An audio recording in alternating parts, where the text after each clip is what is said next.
অদূর ভবিষ্যতে যদি আওয়ামী লীগ ফেরত আসতে চায়, তাহলে অবশ্যই তাদের আমি এখন যে কথাগুলো বলবো, আমি মনে করি যে আওয়ামী লীগের প্রত্যেকটা লোক আমার কথার সাথে একমত হবেন।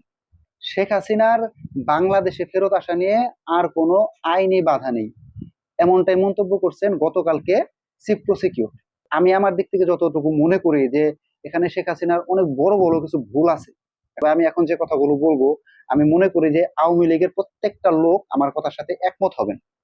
তো প্রথম তার ভুলটা হচ্ছে, সে যেদিন দেখেন বাংলাদেশ থেকে ইন্ডিয়াতে চলে গেল, যাওয়ার পরে সে কিন্তু একটা লং টাইম সে কিন্তু জনসম্মুখে ছিল না। এইটাই ছিল তার প্রথম ভুল আমি মনে করি। তো উনি যদি ইন্ডিয়াতে গিয়ে একটা ভিডিও বার্তার মাধ্যমে দেশের তার জনগণের উদ্দেশ্যে একটা ভিডিও বার্তা দিতেন যে আমি আসলে এই যে এই জুলাই অভ্যুত্থানের মধ্যে কোটা আন্দোলন নিয়ে যে এত বড় একটা জিনিস হয়ে যাবে, এটা আসলে আমি বুঝতে পারিনি, এবং যখন আমি বুঝতে পারছি তখন আসলে মূলত জিনিসটা আমার নিয়ন্ত্রণের বাইরে চলে গেছে, সেই কারণে আমি বাধ্য হয়ে পালিয়ে আসতে বাধ্য হয়েছি আর কি, এরকমের।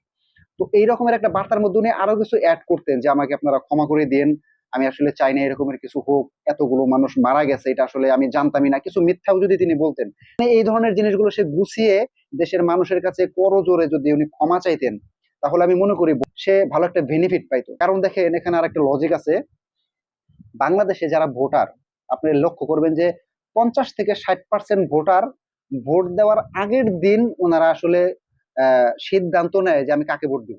কিছু লোক আছে ভোট কেন্দ্রে গিয়ে ভোট দেয়, কিছু কিছু লোক আছে সিল দেওয়ার সময় চিন্তা করে যে আমি কাকে ভোট দিব, একে দিব না একে দিব, এরকমের লোকও আছে। এই যে বড় বড় মিছিল দেখি, এটা কতজন লোকই আর কি, মানে বিএনপি আওয়ামী লীগের লোক যেটা বলি আর কি। তো আসলে এই যে যে হিউজ পরিমাণ লোক যে আসলে বিএনপিও করে না আওয়ামী লীগও করে না, কাকে ভোট দিবে কাকে ভোট দিবে না, এদেরকে আসলে তার পক্ষে নেওয়ার জন্য এই ধরনের মন্তব্য করাটা উচিত ছিল। যদিও আপনারা আমার কথা শুনে বলতে পারেন যে কেমন ধরনের কথা বলে, যে এত এত এত লোক খুন করে গিয়ে পলাইছে, তার সাফাই গাইতেছে। আমি সাফাইয়ের কথা বলতেছি না, আমি তার ভুলগুলোর কথা বলতেছি। আমি যেটা বোঝাইতে চাইতেছি আপনারা বুঝতেছেন কিনা জানি না, মানে বর্তমানে তার যে অবস্থা, মানে তাকে ফাঁসির আসামি করা হয়েছে, তারপরেও কিন্তু বাংলাদেশে তেমন কোনো কিছু হইতেছে না। এখন নিজের দলের লোকগুলা তো আপনার বলবে যে হ্যাঁ ফাঁসি চাই না, এই চাই না, ওই চাই না। আসলে জনগণ কোনটা চাইলো ওইটাই হচ্ছে বাংলাদেশের মূল বিষয়। যদি নেতাকর্মীরাই যদি রক্ষা করতে পারতো তাহলে কিন্তু তার পালাইতে হইতো না, ঠিক আছে না? আজকে যদি তারেক রহমানের পালাইতে হয় তাহলে কিন্তু তার নেতা কর্মীরা কিন্তু তাকে ধরে রাখতে পারবে না যদি দেশের জনগণ খেপে। তো এই হচ্ছে বড় বিষয়। তো আমি যতটুকু মনে করি তার ভিতরে যে সমস্ত ইগো গুলো আছে, মানে আমি শুনছি যে এরকমের ইগো শেখ মুজিবুর রহমানের ছিল, মানে তার বাবারও ছিল, তার বাবার কাছ থেকে সেই ইগো গুলা পাইছে। মানে আমি যা বলি তাই, আমি কারো কাছে মাথা নত করবো না, আমি কারো কাছে ছোট হব না।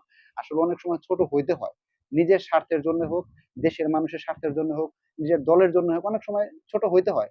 আমি বলতেছি না তার সব কাজই ভুল, আবার বলতেছি না তার সব কাজই সঠিক, তার মধ্যে ভুল আছে, তার মধ্যে সঠিকও আছে। আর দ্বিতীয় ভুল হচ্ছে তার নেতা কর্মীরা দেশে মানুষকে যেভাবে থ্রেট দিয়ে বেড়াচ্ছে যে শেখ হাসিনা আসবে, আসলে তোরে এই করব, তোরে ওই করব, ধানমন্ডি 32 ভাঙছস, তোরে এই ভাঙবো ওই ভাঙবো, মানে এইভাবে আসলে মানুষের মন জয় করা যায় না ভাই, এটা কখনোই সম্ভব না। তার উচিত ছিল তার নেতা কর্মীদের বলা যে তোমরা এমন ভাবে চলো দেশের জনগণ যাতে এইটা মনে করে যে আওয়ামী লীগ আসলে একটা ভুল করছিল, সে ভুল থেকে উঠে আসতে চাইতেছে, একটা সুযোগ চাইতেছে তারা। এইটা যদি তারা করতো তাহলে তাদের দেশের জনগণ হয়তো আর একটা সুযোগ দিত, যদি দেখতো যে বিএনপিও তাদের মতো কাজ করতেছে। কোন সরকারই কিন্তু, ওই যে বললাম যে কোন সরকারই কিন্তু দেশের শতভাগ মানুষের মন জয় করতে পারে না। বিএনপির অনেক ভুল মানুষ পাইতো, সরকারের ওই জিনিসগুলো মানুষের কাছে উপস্থাপন করে করে তারা নিজেদের ইমপ্রুভ করার চেষ্টা করতে পারতো, একটা রাস্তা ছিল। দেশের জনগণের মন জয় করতে চাইলে অবশ্যই নমনীয় হইতে হবে। বেশ কিছুদিন আগে আরেকটা রেকর্ডিং শুনছিলাম যে শেখ হাসিনা নাকি ওই রেকর্ডিং এর মধ্যে বলছে যে তোমাদের ঘর বাড়ি আছে, ওদের কি ঘর বাড়ি নাই, ওদের ঘর বাড়ি কি জ্বালিয়ে দিতে পারো না, মানে এরকমের একটা কথাবার্তা। তো এই যে একটা থ্রেডের মতো আর অদূর ভবিষ্যতে যদি আওয়ামী লীগ ফেরত আসতে চায়, তাহলে অবশ্যই তাদের ওই ওই ক্ষমা টাইপের জিনিসই চাইতে হবে। নইলে এদিকে বিএনপি যদি দেশের ভালো জিনিস করে ফেলতে শুরু করে, তাহলে কিন্তু জনগণ আওয়ামী লীগকে ভুলে যাবে। এটা আপনিও বলবেন, আমিও বলবো, সবাই বলবো। কারণ দেশ যদি বিএনপি ভালোভাবে চালাইতে থাকে, তাহলে মানুষ ভাববে যে আওয়ামী লীগ বলতেছে আসলে এই করবে ওই করবে হ্যান করবে ত্যান করবে, তাহলে আওয়ামী লীগের আর আসার দরকারই নাই, বিএনপি চালাইতেছে, বিএনপি যা চালাইতেছে এটাই যথেষ্ট। আর যদি আপনারা এইটা বলতে থাকেন যে আমাদের ভুল হয়ে গেছে, আমরা মানে ভালো কিছু করতে চাই আপনাদের নিয়ে, তখন মানুষ বিএনপির ভুলগুলো ধরা শুরু করবে যে বিএনপি কোন ভুলগুলো করছে, আওয়ামী লীগ আসলে এই ভুলগুলো হয়তোবা সংশোধন করে নিজের মতো করে ভালো কিছু করবে। তো আসলে ভুল দুইটাই। একটা হচ্ছে শেখ হাসিনা প্রথম দিক থেকে ক্ষমা চায় নাই। আপনারা যতই আমাকে হয়তো বা গালমন্দ করতে পারেন, আমি ভাই বিএনপির লোকও না, আমি আওয়ামী লীগের লোকও না, আমি জামাতের লোকও না, আমি এনসিপির লোকও না, আমি কারোরই লোক না। আমি আমার মন মতো যেটা সেটাই বললাম। আমি যতটুকু মনে করি শেখ হাসিনার উচিত ছিল যে একটু ভুলটা সংশোধন করে মানুষের কাছে ক্ষমা চাওয়া।